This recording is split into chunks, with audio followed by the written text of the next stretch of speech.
bienvenue au CCA. My name is Giovanna Borazzi, and I'm curator for contemporary architecture. This evening, I have the pleasure to welcome Geoff Manaugh, who is the editor of, one of the editors of Weird, and is also the founder and the author of one of the most interesting blogs looking at architecture. I think everyone knows, Building Blog is not only updating everyone around the world on fascinating projects and practices, but it established also a new way of publishing or speaking about architecture and its related domains. It differentiates itself from other millions of blogs as it's also introduced a critical point of view, and it stimulates curiosity in the contemporary debate around the built environment. Nearly 5 million readers have visited Building Blog web since its inception in 2004 for stories about the past, news about the present, and speculation about the future of how humans shape their environment. The success of the blog, but also the depth and the richness of its content, is demonstrated by the fact that a selection of it was recently published by Geoff with chronicle books in a book form, combining history, urban exploration, science fiction, design, climate change, and city planning, with the view that everything is relevant to architecture. And after the lecture in our bookshop, Geoff will sign the book for you. Tonight, Geoff will introduce us also and give us a preview on his most recent research project in a lecture with the title Cities of CDC, Center for Disease Control and Prevention. Manaugh will examine urban design in the context of epidemiology, pandemics, and quarantine, including measures taken by United States government agencies, Centers for Disease Control and Prevention. His fall 2009 design studio, Landscapes of Quarantine, held in New York with Nikki Twilley, will examine the special implication of quarantine, the result of which will be the subject of a public exhibition at Storefront for Art and Architecture in early 2010. Please join me in welcoming Geoff Manaugh.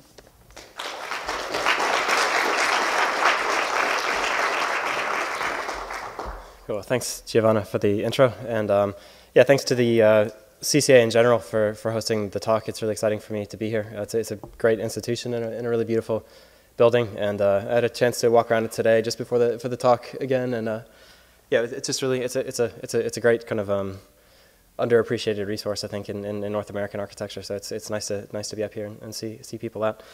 So as Giovanna said, what I want to do is talk about or address the main topic, which is the cities of the CDC. But what I thought I would do is kick things off kind of with an introduction to the Building Blog book and just to Building Blog in general, just to kind of show the types of things that I normally write about. And the CDC quarantine topic and research is actually relatively new, so it actually doesn't really appear in the book at all, and is just now kind of popping up on the blog. So I'll get to that kind of in the bulk of the lecture. But I just thought I'd tell a couple fun stories that are in the book.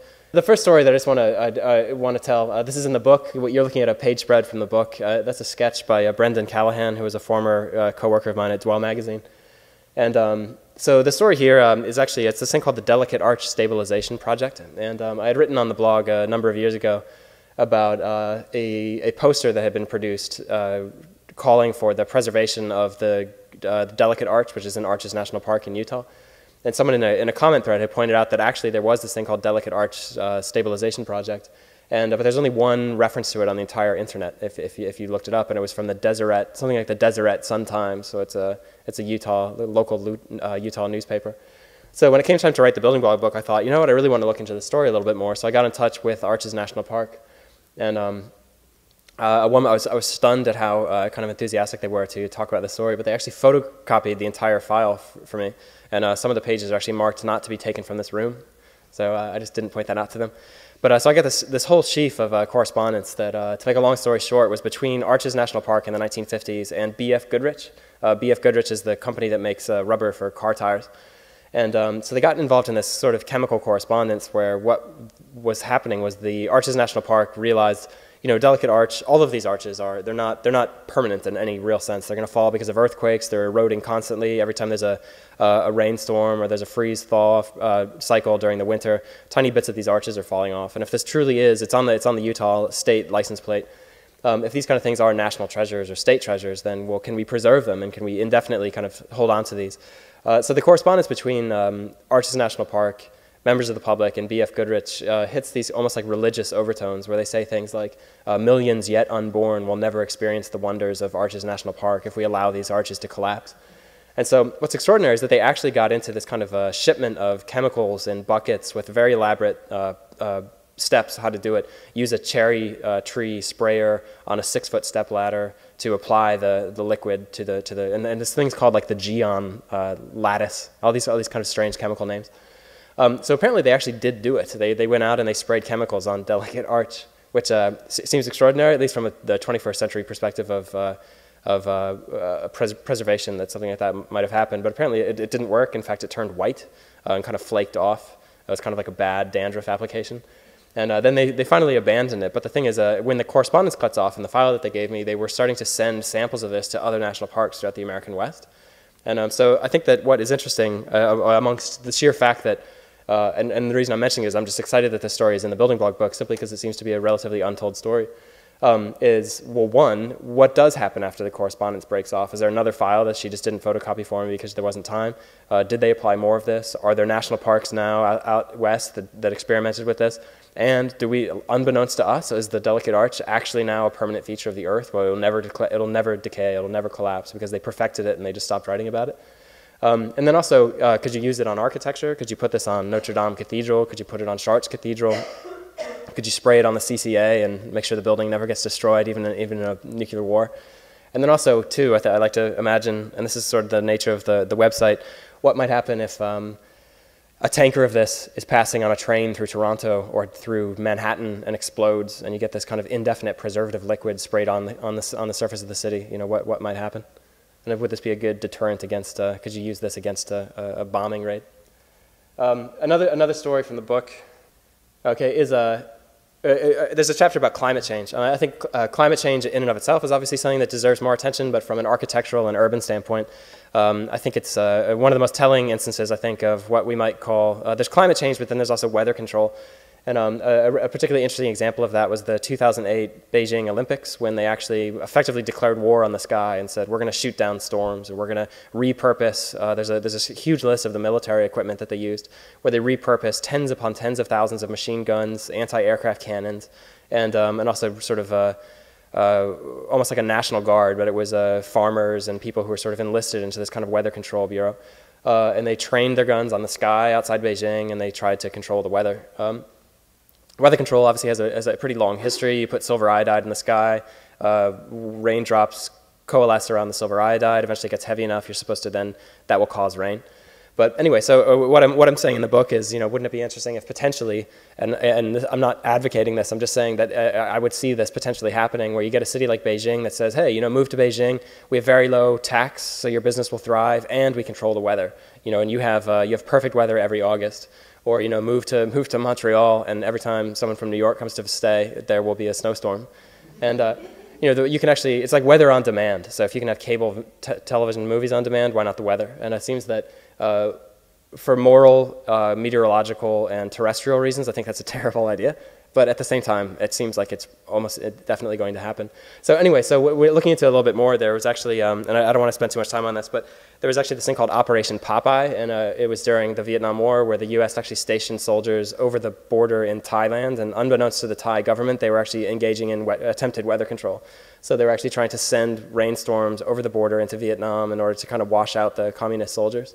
And then what you're looking at on the right, the indented text is actually from the Aeneid, and which I think is just as a quick methodological sort of footnote, I think it's quite interesting to look back at things like the Aeneid or the Greek myths or Norse myths, etc., and find very interesting architectural and sometimes even borderline science fiction ideas in those texts, and realize that you don't, in fact, have to look at what was written on a blog 2 days ago to find out where the really interesting ideas are, and you don't necessarily have to turn to, you know, what happened 15 minutes ago in an interesting conversation between science fiction writers in New York City, that you can actually look to a very deep reserve of material, including the Aeneid.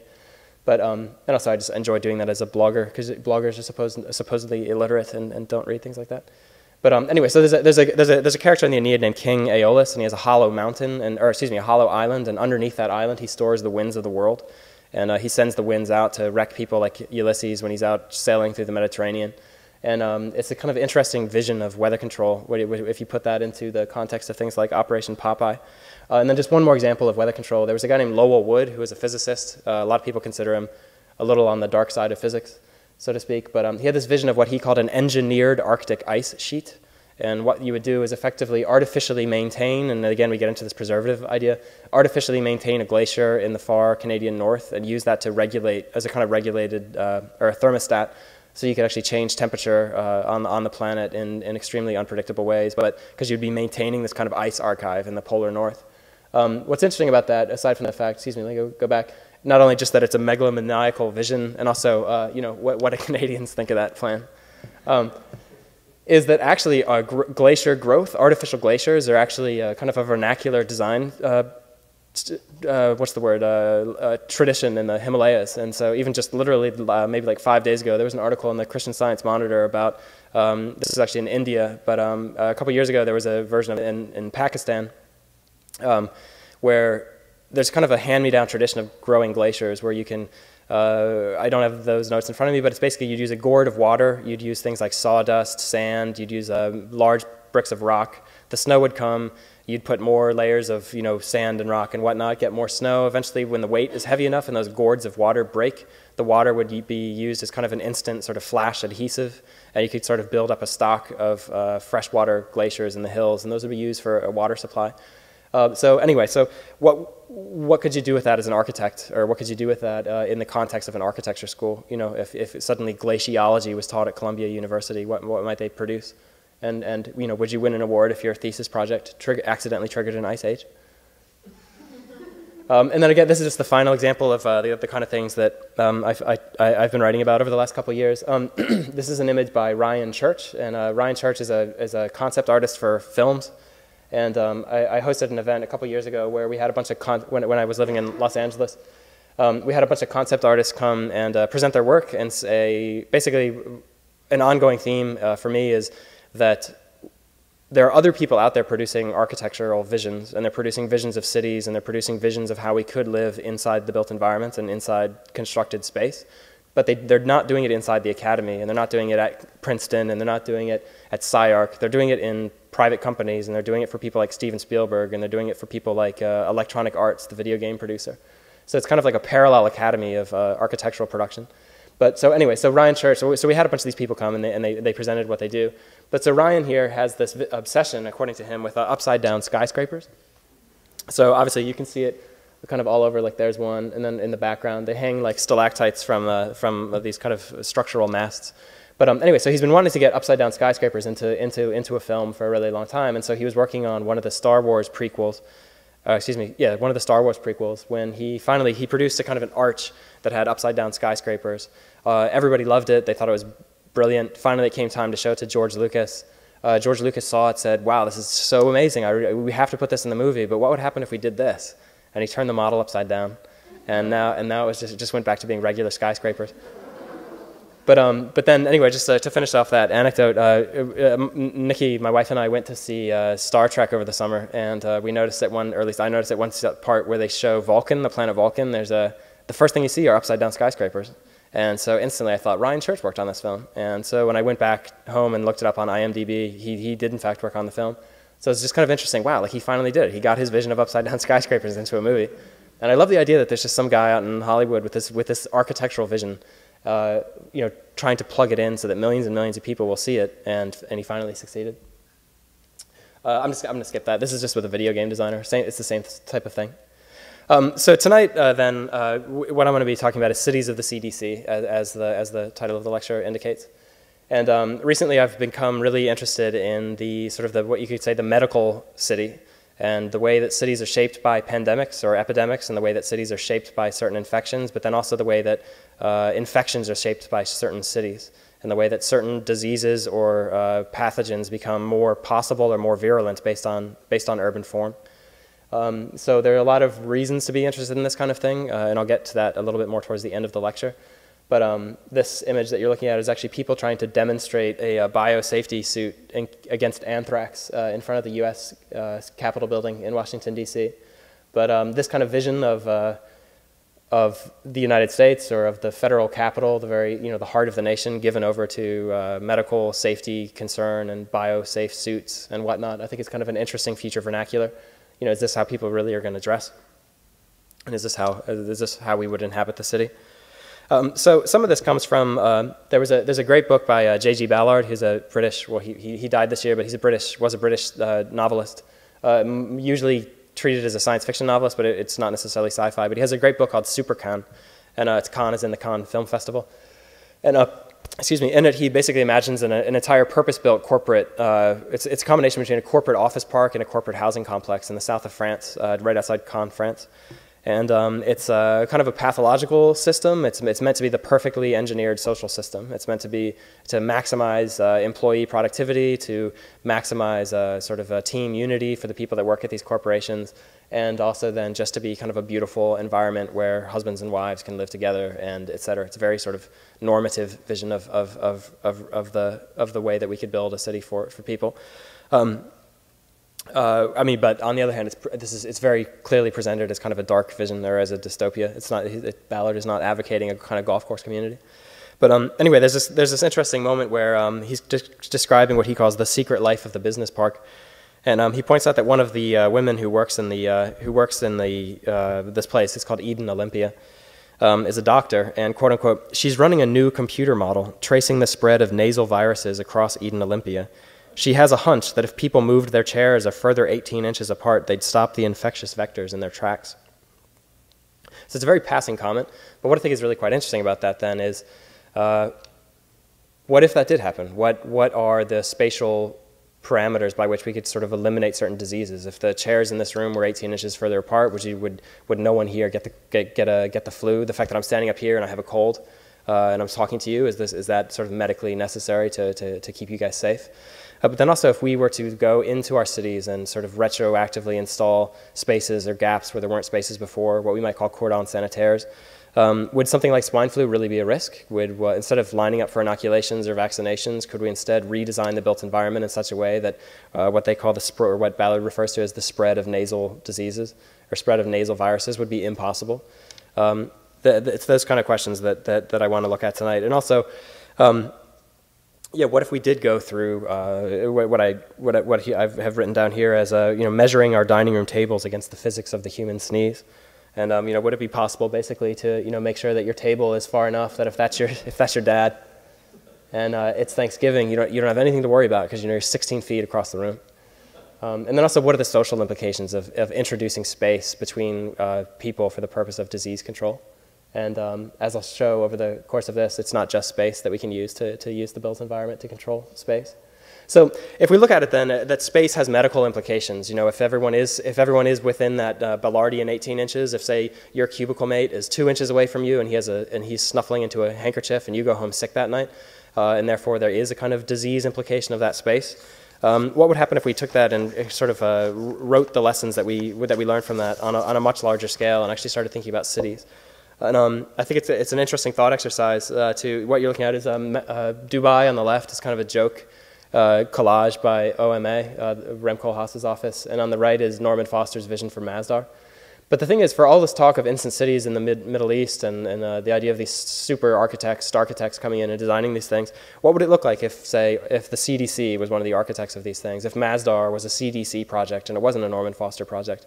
What if it was the anti-disease city? What if it was a kind of medical utopia where nothing could spread, where you wouldn't get any illnesses, and it was done through things like space or material choice or microbial resistant plastic, self-virally decontaminating doorknobs, et cetera, et cetera? What would the CDC recommend for that kind of thing? Or similarly, what if REM on the left here, I'll hesitantly say this, but I think the only building by REM on this is the building that you see right in the front, but the kind of anonymous white block. But what if instead of using ERIP for structural engineers, what if somebody like the CDC had that sort of thing? I'm reminded of Utopia by Thomas More, which actually, as he describes the city of Utopia, it's a city of very well-regulated canals and very sort of spacious piazzas and avenues and whatnot. And there's a kind of virological implication there that the city keeps itself hygienic through the way it's designed and keeps itself hygienic through the way it's built. So could we potentially say that Utopia in and of itself is a medical project? I'll continue coming back to that over the course of these further examples. So another way to ask this question is and we'll hear, for instance, is this the kind of thing that the CDC would produce? This is just a mobile field tent hospital by the U.S. military with Red Cross flags on top of the hospital wards, where this is the kind of city that gets unfolded in the middle of nowhere in order to treat people. But what's between that and this? What's between Masdar on the right and a field tent hospital by the military? And how can we pursue that? So another question that I think is an interesting way to unlock this is, what if Archigram, the British sort of pop architectural supergroup from the 1960s and 70s, had teamed up with, say, the CDC to produce mobile field tent hospitals, et cetera? What if the instant cities that they dreamed of, which were instant cities of pop music and instant cities of basically rave culture 20 years ahead of its time, what if instead they had a kind of medical bent, or they didn't team up with people who worked in, or who were musicians or writers, but they teamed up with people in medical school? I think it's a quite interesting sort of alternative history for the development of what you might call avant-garde architecture. If instead of going in the pop cultural direction, if there had instead been a medical sort of undertone to this kind of thing. So what I'm showing here are what we might say are Archigramian visions, but at the same time are just repurposed cargo containers that have been turned into medical units and can be shipped off by the Red Cross and the UN to be somewhere between a kind of refugee camp and a emergency field treatment center. And they unfold. There are a lot of you can find relatively easy just images of what these look like inside. But it's somewhere between low tech. There's a New York architecture firm called Low Tech who do a lot of cargo container architecture. It's as if low tech had been sort of bought by the World Health Organization. And so again, if instead of the Centre Pompidou discovering the ideas of people like Richard Rogers or the modularity of Renzo Piano, et cetera, if it had in fact been a different organization, there's a slide that I don't have tonight, but Richard Rogers actually experimented with it's a relatively underknown project. But it is, in fact, a mobile field hospital that he designed in sort of the late 60s, early 70s that was, in fact, meant to be sort of parachuted into the middle of nowhere and serve as a kind of instant city / hospital. It didn't get picked up, but it's interesting that the cultural avant-garde sort of grabbed on to people like Rogers and Piano, et cetera, and had them build massive museums, libraries, cultural institutions, et cetera. But there's this kind of other direction that it might still go in or could have gone in.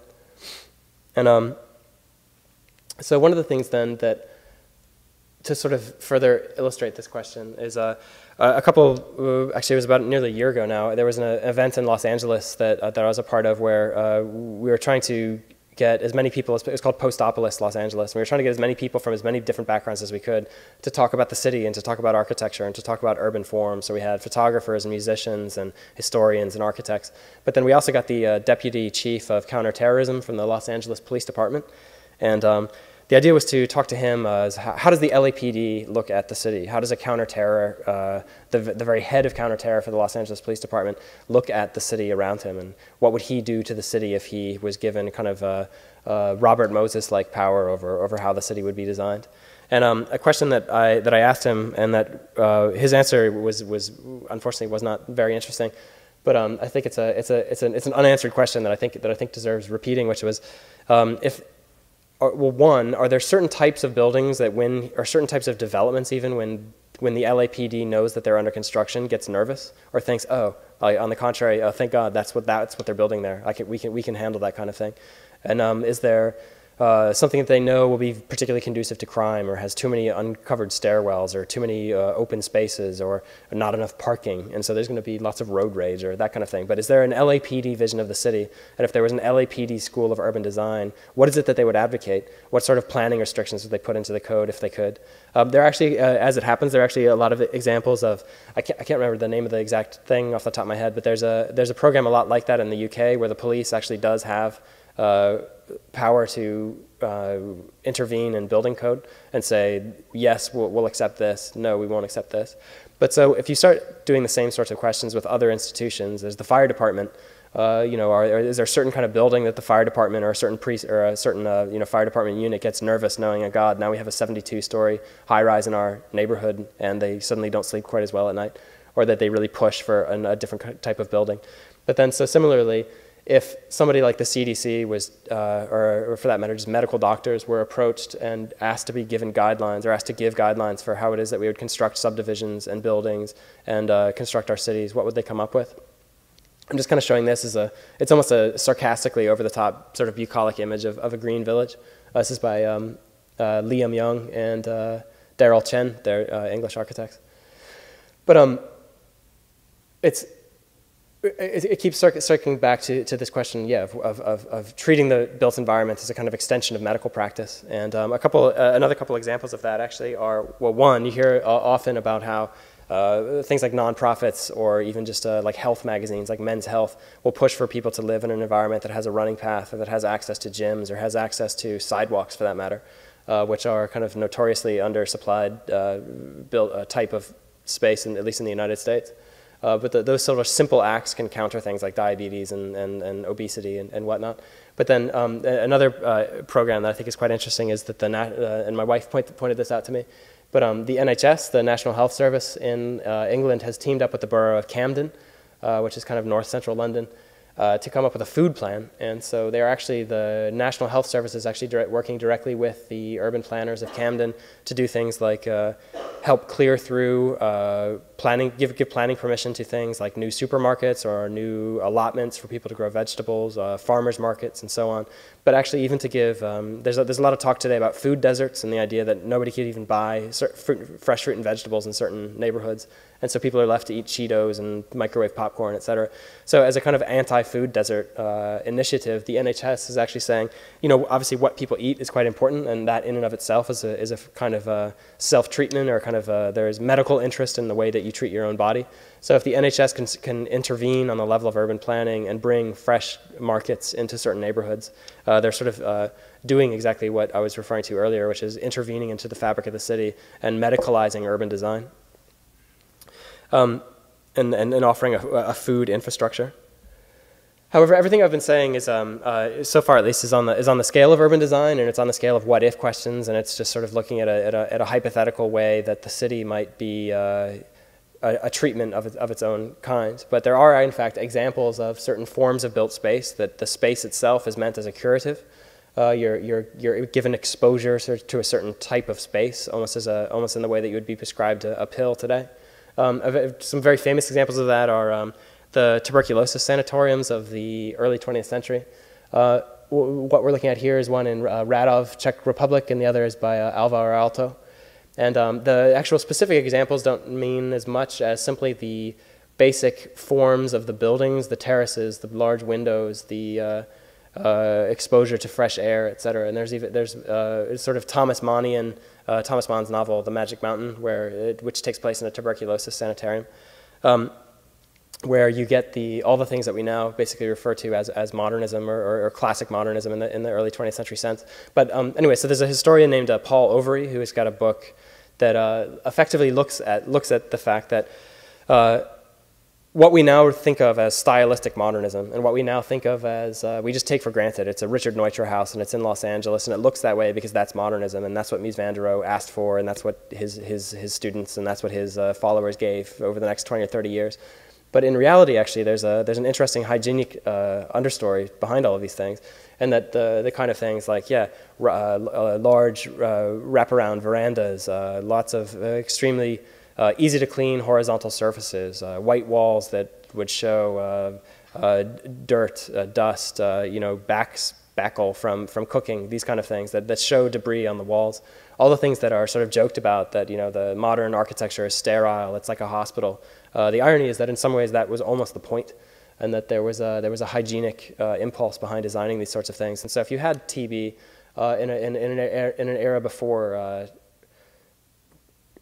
what's the word? Bacterial treatment, antibacterial treatment for things like tuberculosis. You could be sent up into the mountains. You'd be put on a cot out on a veranda. You'd be given lots of fresh air, lots of sunlight. Everything around you would be very easy to clean, and exposure to that kind of space would be a therapy. So it was a kind of therapeutic use of architecture. And I just think it's interesting that is a kind of archaeologically present, you might say, inside these types of buildings, and what we just call classic modernism. So before I actually get to this slide, I was interested that it's not just physical health. It's not just the spread of swine flu, or it's not just the spread of avian flu. It's not just TB. It's not just SARS that affects people. But I'm going to go back to this thing. But there's also the mental health of space. And there was a study that came out in I think it was about April of this year that Nature published. That it was kind of a goofy study. It was one of those things that says that if you're creative, you do better to work in a room that has blue walls and high ceilings. And if you're more analytic, or if you're mathematically inclined, you should work in a red room with low ceilings and that kind of thing. On one level, I just think it's fascinating that interest in architecture, I think, is it can reach sort of extreme, somewhere between feng shui and total paranoia, where you're convinced that the space around you must be having an effect on you. If your novel is due to your editor and you haven't been able to work on it for the last year, like maybe you can blame the room that you're working in. The window's not in the right place, or you have to paint the walls, but maybe you've painted the walls 20 times and it just isn't working. So it's that kind of scapegoat type thing. But the other thing I thought was interesting about it was that some of the original data that study was based on was actually produced a couple of years ago, 2007, I believe. But one of the people behind it was actually a professor of marketing. And it was actually, the reason why they were doing this was not because they wanted to cure you of anxiety or depression or make you write a novel. It was because they wanted to figure out how to keep people in stores for longer. And so if you go to Barnes & Noble or Chapters or whatever kind of store, you've got up here IGA, and you want to stay for longer. It's the famous equation that orange, actually now I've forgotten the famous equation, but if you use orange and you have a Burger King, people are more likely to stay longer. For that matter, they're more likely to leave faster. But that kind of a neurological impulse behind architectural design. So obviously the dark side of that is the kind of Victor Gruen, the Gruen transfer moment, where you just keep people in the bookstore longer, or you keep people inside Bed Bath & Beyond until they literally can't leave. And I could easily imagine a kind of dystopic science fiction novel where there is a Bed Bath & Beyond somewhere on the plains outside Toronto and no one will leave because it's so incredibly enticing that nobody wants to get out of there. And they have to send an architect to cure them. The police are no good because they get trapped. Anyway, but then the positive side of that, though, is that you could actually use the built environment as a kind of, like I say, a curative. I'm reminded of a story that I think, especially from an American perspective, since as I'm sure you know, we don't have a national health service in the United States. And so stories like what I'm about to say are sort of particularly comical. But there was a German taxpayer in Germany and was depressed. And he was actually given a prescription to go to Florida. And the state paid for him to live in Florida for 6 months. And again, to an American, that sounds quite fantastic. I'd love to be given the Florida prescription. But what if the prescription you were given was to live in a building like this? And then just as a short anecdote, I've been working at Wired UK, and I was asked to write a short story for their most recent issue, which will probably be showing up in Canada any day now. But it's about cities. It's about the digital city. But I was asked to sort of write a story about the pandemic city. How will cities transform after digital technology, after interactive urban design, et cetera, et cetera. So the premise of my story was basically that there will be these things called prescription districts. And again, I'm not saying that this is going to happen. It's the premise of a science fiction story. But that there would be things called prescription districts, where you would be given a prescription to go to a certain district of the city, and you'd find like, wow, there's poppy flowers growing everywhere. All the ceilings are 20 feet high. All the walls are blue. And all you have to do is sit in a lawn chair, and you will be cured of hypertension. Your diabetes will be gone, et cetera. Or maybe you have some other kind of bizarre thing that needs to be cured. You're a sex addict or something, and you get sent to a different neighborhood, and everything is draped in black, which maybe that'd be the wrong place to go. But anyway, so spatial prescriptions, I think, is something that's really quite interesting.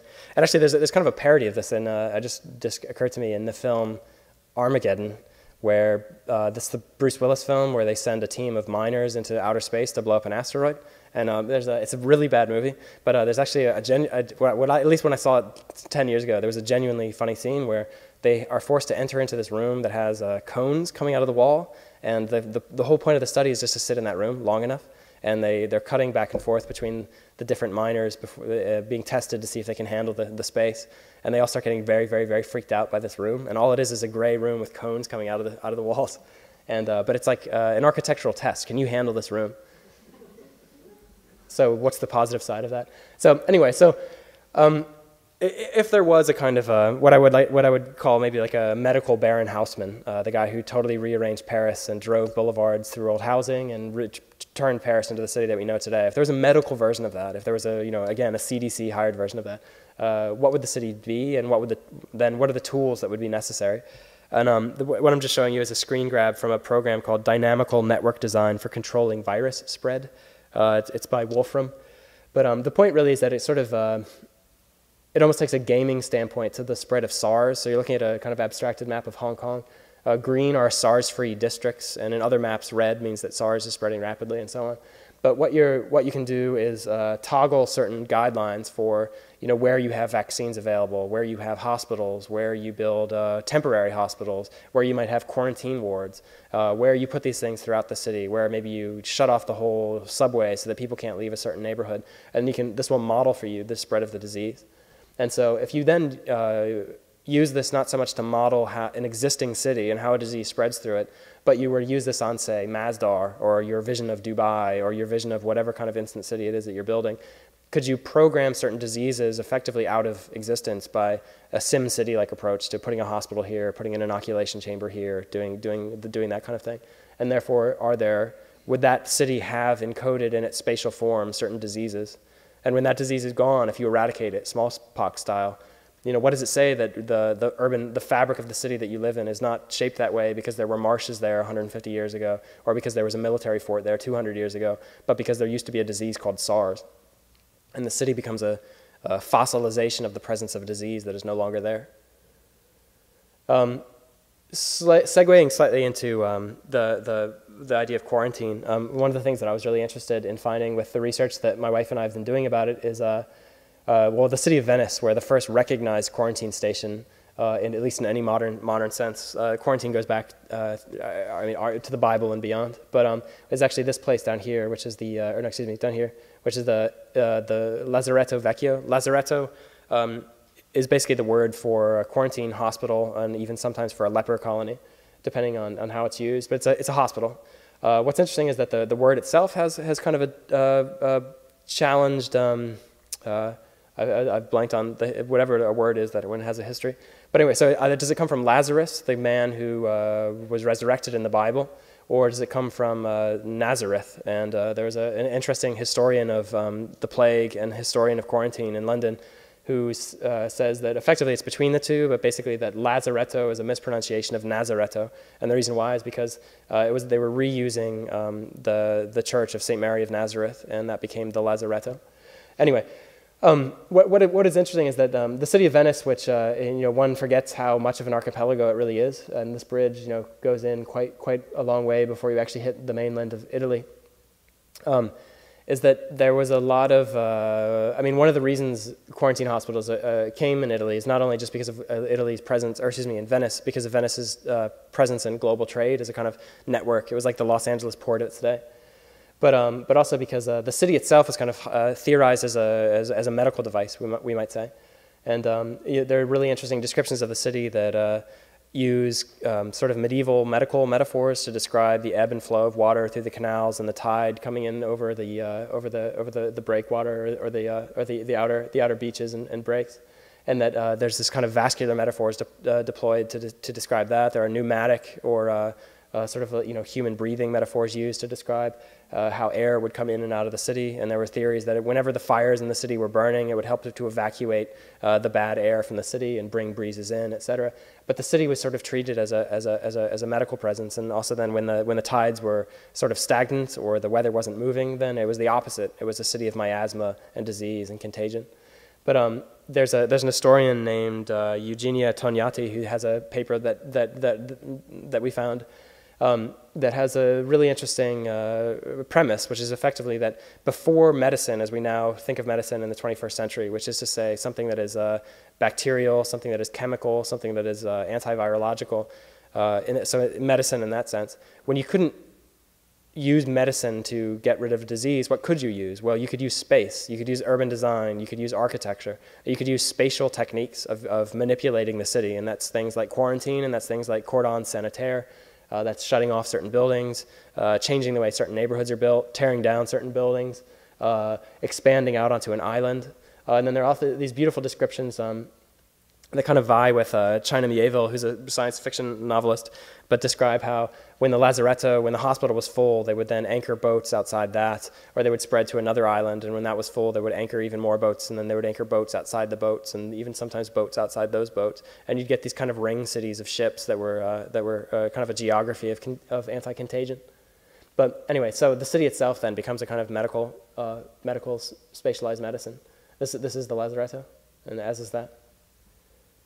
But also then the geography. This is the quarantine station down there in Sydney. In fact, up here on the hill as well. Sydney, Australia. It's built quite outside the city on the what's called the North Head. So that's the Pacific Ocean in the back, and then this is Sydney Harbour that's beginning to form. So it's very isolated, and taking advantage of those sorts of geographies as a medical treatment and getting the disease out of the city, et cetera. These are relatively obvious points, I think. And then this as well. This is the walkways between the cabins where there's lots of air, lots of breezes coming through, lots of sunlight, and giving people time to either recuperate from a disease if they need to, or entertain themselves if they're not infected but they're held in quarantine. Effectively making the transition now into just the last bit of what I want to talk about tonight, which is quarantine. As it was mentioned, my wife and I are leading a design studio this fall called Landscapes of Quarantine, and it's an independent design studio, so it's not affiliated with a university or with a museum or any of that kind of thing. It's just something that we decided we wanted to try to do a sort of parallel educational unit, or what we've sort of been joking as like a counterfeit university, and bringing people together, having hosted meetings, having a course pack, and I'm really excited about the course pack. And having guest speakers, having guest crits, having meeting regularly, et cetera, and then leading up to an exhibition, as Giovanna mentioned, called Landscapes of Quarantine. But so what we've been doing as sort of our own research is lots and lots and lots of interviews. And one of the most interesting interviews, I think, from an architectural standpoint, was with the executive director of the American Public Health Association, who's a man named Dr. George Benjamin. And he, at one point, was the Secretary of Health for the state of Maryland, where he worked on biodefense plans for the state of Maryland, but also by default for the United States. And he made some very interesting points about the use of the built environment as a way to control contagion or to control pandemics. And of course, the byword for that is quarantine, where you shut off certain things, or you isolate the healthy from the infected. But he kept coming back to, at the end, to this idea of dual use, and that if you're going to quarantine people, where would you do that? It was interesting during the SARS outbreak in Toronto, for instance, that people were just simply quarantined in hotel rooms, or during swine flu, entire plane loads of Mexican tourists were quarantined inside hotel rooms. So it's not that there's what's interesting about that is that there's not sort of a Death Star hovering out there somewhere where you put the infected and that's the quarantine place. Like there's this terrifying hospital on the outskirts of the city known as the quarantine hospital, and that's the way things used to be when you would be sent out to an isolated geography like Sydney, as I showed. But now quarantine can effectively happen anywhere. So he was saying that, well, one of the things that you do is that you want to immediately seize spaces like high school gymnasiums, maybe even auditoriums like this, cafeterias, maybe even shopping malls. But he kept coming back to this idea of the school gymnasium. And one, they're fairly ubiquitous. In a city like Manhattan, there are hundreds of school gymnasiums, so they offer a kind of ready-made place to put people. You can put cots out. You can keep people in them. You can say, hey, look, don't leave this gymnasium for the next 24 hours because we know that symptoms will come out, et cetera. There are clearly some issues that I'm going to get to about how one has the power to quarantine. But I just want to continue with the architecture thing. Here, he makes really interesting points, which is that, well, one, even though they're ubiquitous, on a spatial level, they're actually not the best place to quarantine people. And the reason why is because they're not built as hospital wards. They're not built as ICUs. They're not even built, and he points out, there's not enough showers. There's not enough sinks. The bathrooms are often, and he makes the point that if you use an elementary school, the bathrooms are quote-unquote built for little people. And so if you're quarantining a bunch of adults, they're not even going to be able to maybe use the sink at the right height, or they're not going to be able to wash their hands, or the toilets are too low, et cetera, et cetera. So he makes points, which is that, in fact, if you could build in advance medical functions into the built environment. At the example I showed or mentioned to him, this is on the lower left. This is a stadium in Japan, and even though it's obviously a tennis arena, it's actually built for the purpose of emergency relief. So if there is a major earthquake that strikes the city, not only is there canned food and water underneath, but the doors of the stadium are built not to let in a certain amount of fans or not let in just the construction crew, but they're specifically geared to the dimensions of emergency relief trucks and the kinds of things that would come to drop off medical supplies and so on. But so the entire building is actually purpose-built for that function. So the counterexample of that is what happened during Hurricane Katrina, which is the other two images, and when people with nowhere else left to go ended up inside the Superdome. And so the Superdome is not a medical facility in any way, and it was very obvious that it is not a medical facility based on what happens to the people there. But the point that Dr. Benjamin makes then is, well, could you account for that? And how does one do that? Do you do it through tax breaks? Do you do it with the architect, or do you do it with the client? Do you do it with the city? Do you do it with the people that own the football teams that might want to do that? Or do you do it with the president of the university? And who is it in the network of clients and the network of fundraisers and the network of building users that you communicate with to say, it may happen once, it may not ever happen, that you have a serious enough disease that this auditorium has to be replaced with cots, and you have to have sinks that pop up. What if that is never used? How does one justify the expense of that? But so I think it raises an interesting question about who is responsible for building medicine, as it were, into the city. These are just further visions of gymnasiums turned into temporary sick wards. There's an interesting analogy I'm not going to get into, but the idea of the fallout shelter. Is it actually, in fact, the responsibility of the private sphere to build quarantine rooms in the sense that we used to build fallout shelters during the Cold War? And if so, is that the height of paranoia, or is that actually medical preparation for things like swine flu or avian flu? So then why quarantine? And now I'm just going to go through kind of a survey of just some of the major themes that come out of quarantine, and just kind of give a taster of what it is that we're talking about this fall. So quarantine isn't just, you have TB, or you have smallpox, or you have whatever, and you're taken off an airplane and you're put in a hotel, or you're put in a hospital ward. It's not just that narrative or that experience, but in fact quarantine is actually a spatial practice that extends on a bewildering variety of scales, and spatial scales, legal scales, and even geographic scales. So I'm just going to give some examples of that. One of the most famous kind of examples of quarantine, and that comes up on a lot of the interviews that we've done, people seem compelled to mention that when they first saw quarantine, it was when they were a little kid, and it was when the astronauts came back from the moon. And so that's what you're looking at. You're looking at the 3 returning Apollo astronauts inside a quarantine capsule. They've just returned from the moon, and they didn't return to get a ticker tape parade, or to get their autograph signed, or to show up in a baseball stadium and wave. They were immediately put into an airtight Gulfstream trailer and just sort of housed there. What I think is funny about this is just that quarantine is usually assumed to be such a very serious and terrifying experience, but it also seems to have this bizarre sort of Monty Python-esque atmosphere to it, where Nixon on the right clearly just doesn't know what to do, so he's just laughing, and the guys inside are looking at him and they're laughing, and there's this sort of odd comical nature to quarantine that I think is underexplored. But so it's not just what comes back from space that we have to quarantine, it's also what we send out. And so there's this what is referred to as forward contamination. So let's say we bring bacteria or microbes with us to the moon, or we bring them with us to Mars or further. And then 50 years later, someone's taking samples and they think, my God, we found life on Mars, or we found life on the moon. And then realizing that actually you're finding a kind of distant echo of human presence that came before. How does one avoid that? And that's what's referred to as forward contamination. So it's effectively quarantining yourself against the environment that you're entering into. And so in another interview that we did was with a man who actually worked on the plans for that, which on an architectural level are quite interesting, because they had to figure out a way to have a container that was negative air pressure. So if you were dealing with a microbe and there was a puncture, the microbe wouldn't blow out because the air was circulating into that and then into filtered vents. But then around that, and I'm trying to think why on earth they would have needed this. Or maybe that was the positive air pressure, and then around that they had negative air pressure. So if you did puncture something in the middle, it would be able to blow out, but then it would enter into something that had negative air pressure. But anyway, so they had to figure out how to get positive air pressure and negative air pressure wrapped around one another, and then have that further inside just a regular room. And so as an engineering challenge, it presented some really interesting things that they had to overcome. But further, one thing I was stunned to realize is there's actually a serious office called the Planetary Protection Office.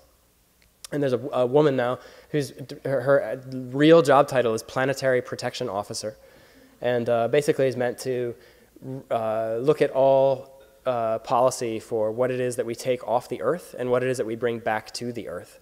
So it's kind of a customs, kind of an international customs office, but it's run out of the United States and by NASA. But clearly it has no, or at least I'd be stunned if it has international jurisdiction, which also does raise interesting questions. If China has a space program that's bringing back samples from the moon or Mars in the next 15 or 20 years, and they have a different standard of quarantine or a different standard of what poses a threat, does the planetary protection officer, fly in a stealth bomber, or what exactly do they do, or do they just emit or send out a position paper?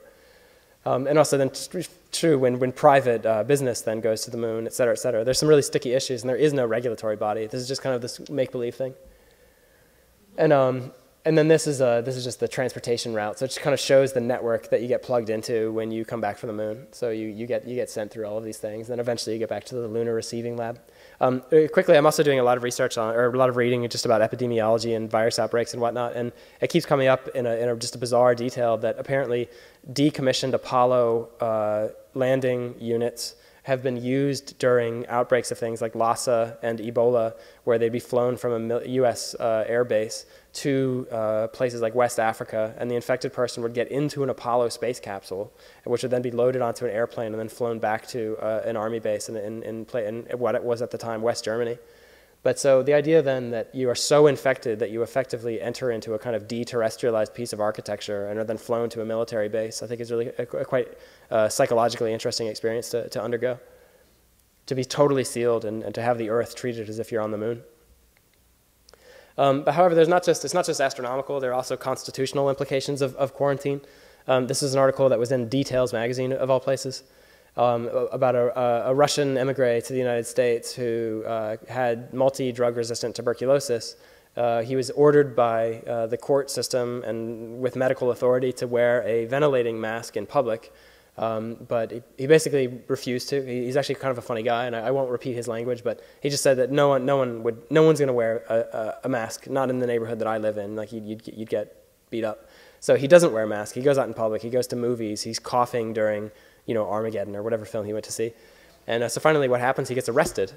But what's interesting about the story is that unfortunately for him, he got arrested in the jurisdiction of a no-nonsense, very red state American sheriff who isn't going to have any sympathy for this kind of guy. So he's effectively locked away in this room that you see. He's not allowed out. He's not allowed a cell phone. He's not allowed a television. He wasn't even allowed to shower. He was allowed to pour water over his head. And he was just kept in there incommunicado. He couldn't call his wife. He couldn't use the internet. He wasn't even allowed contact with a lawyer. So it raises the question of how on earth can that happen in a constitutional democracy, that you can lose that much right of self-representation or challenging of your detention. And where does that power come from? What kind of extraordinary power would a government have to be able to do that to you? But what's interesting is that when you're dealing with something like multi-drug resistant tuberculosis, or let's say Ebola, or let's say weaponized smallpox, you're suddenly in a totally different category of citizenry. This is just another example of people being detained against their will. It looks like the set of an absurdist Sam Beckett short play, but it's actually it's a tourist in China having something read to her, or whatever it is that they're doing. Maybe it's waiting for Godot. But what's interesting about the U.S. Federal Quarantine Authority is that the people that wrote the memos for it are the same, during the Bush administration, are the same people that also, and this is the sort of deep subsidiary legal teams, are the same people that have their name on the Quarantine Authority for the United States are the same people that have their name on things about enemy combatants and the right to hold someone in Guantanamo Bay and to arrest someone who is on the field of battle and enter them into that interesting legal gray area known as enemy combatant. But so what does it mean then that to have a disease sort of puts you in the same legal category as an enemy combatant? What does that say about disease? What does it say about enemy combatants? What does it say about the constitutional issues associated with this? The ACLU has filed papers about it. There's obviously then papers coming back from the U.S. government against that. This is actually the Federal Quarantine Authority circa, I think, 2005, and it comes out roughly every 2 years now. There's been an update of the Federal Quarantine Authority. So you can just sort of see some of it there. And in the interest of time, I'll just skip some of this stuff, but Kew Gardens, which is the Royal Botanic Gardens outside London, is building a new quarantine house for plants. and it's by Wilkinson Eyre, the architects. But that itself comes with a lot of really interesting issues. You get into plant smuggling. The woman apparently has this really great anecdotes where, and she's a very, very, very nice woman. She's the plant quarantine officer. I guess when she goes to parties, she says, I'm a plant quarantine officer, and that somehow lets down people's guards, and instantly people take her to the side and start confessing their plant smuggling stories to her. So, whatever kind of, I don't know what that would do to your sense of, do I have to go to that party again? All you're going to do is get plant quarantine stories. But there are people that actually would go to South Africa to stay in their summer home, and they'd have purpose-built suitcases in order to smuggle things back with no sense of consequence. And but anyway, and then there's also shipments of wood within the European Union that have to be tagged, and this, that, the other thing. It's a pretty fascinating story. But then also, it's not even things that are living that need to be quarantined. We also just interviewed the guy who is the chief geophysicist for the Yucca Mountain nuclear waste repository. This is a ancient supervolcano created this volcanic ridge in Nevada. This is now on a U.S. Air Force base, and they've now hollowed it out with 40 kilometers of tunnels. And the idea is that they're going to load it up with nuclear waste and spent fuel, but it's very politically controversial. So at the moment, the Obama administration has said there's no way we're going to do this. It's over. But then Congress voted to continue funding it anyway. So it's in an interesting kind of gray area. But so this vision of hollowing out a mountain and performing a kind of a land art that would vie with people like Michael Heitzer or any of the kind of land artists of the 1960s, but to do it in the name of what some of the people in our group have been calling infinite quarantine, I think is very, very, very interesting. And he has a lot of things to say about, Canada's also got geological repositories, Sweden, Finland, et cetera. And also with Sweden and Finland, their plans have to factor in extremely distant climate change. So if there's glaciation over Scandinavia, what would that do? Would it scratch through and find the repository, et cetera, et cetera? This is a much longer story, so I can't get into it. But we met the chief of Disinfected Mail, and that's mail as in post. And it's kind of an independent group in North London who's been researching quarantined mail, quarantined parcels, quarantined packages since the group's been doing it since the early 70s, but dating back to the late 1700s. And so these are temporary post offices that exist at quarantine stations, and these are some of the stamps that they develop. So these stamps are only used on letters that have passed through that have been sanitized. You can see it actually in the kind of official seal, Sanitaria. But it's kind of a Thomas Pynchon, like there's a novel called The Crying of Lot 49 that has that imagines a parallel postal service that exists within the city. But it's kind of what quarantine stations are when, or at least during these major outbreaks of the 19th century and late 18th century, a parallel postal system through which you could send infected mail. And then I think finally, at least, is it also, quarantine leaves very permanent, or I shouldn't say permanent, but very long-term traces as well. One of the things I was really stunned to realize was when we discovered that the border between Egypt and Sudan, besides just being politically arbitrary and just being put there by the British Empire as they retreated or went back to England, they just drew a straight line between quarantine stations. And so the border as we now know it between Egypt and Sudan is actually just an artifact of where quarantine stations were. And so it's actually a kind of a biological border between where there were things like tsetse fly, and there were lots of different African sort of subtropical flus and whatnot that would pass up to the north before you get into desert Egypt. But the fact that that political border is actually a quarantine border, I think is really quite interesting. And then further, just right here, and this will be the last thing I point out, that quarantine station is actually now, even though the town has been moved south, the quarantine station proper is actually now underwater because it was actually flooded by the construction of the Aswan Dam. And so if anyone out there is into adventure sports or scuba diving, you could go down and find a kind of abandoned archaeological site / quarantine station underwater in southern Egypt. So yeah, with that, hopefully it's clear that quarantine is something that touches on an unbelievable variety of topics and scales, and everything from human rights to the design of cities, and that further medicine itself, especially in an era of swine flu. And I meant to point out, actually, one of the first things I heard coming up into Quebec last night was that they're doing mass swine flu, or they're offering to do mass swine flu vaccinations inside the old Montreal Olympic Stadium, if I heard that right, which I think is a pretty interesting vision for this idea of dual use and police power and so on. But so if we treat the city then as a medical device and as something defined by pandemics or defined by contagions, and that itself can shape certain contagions, what does that do? What further routes of questioning does it open up for architects and urban designers or historians? And I think I'll just leave it at that. So thanks for coming out.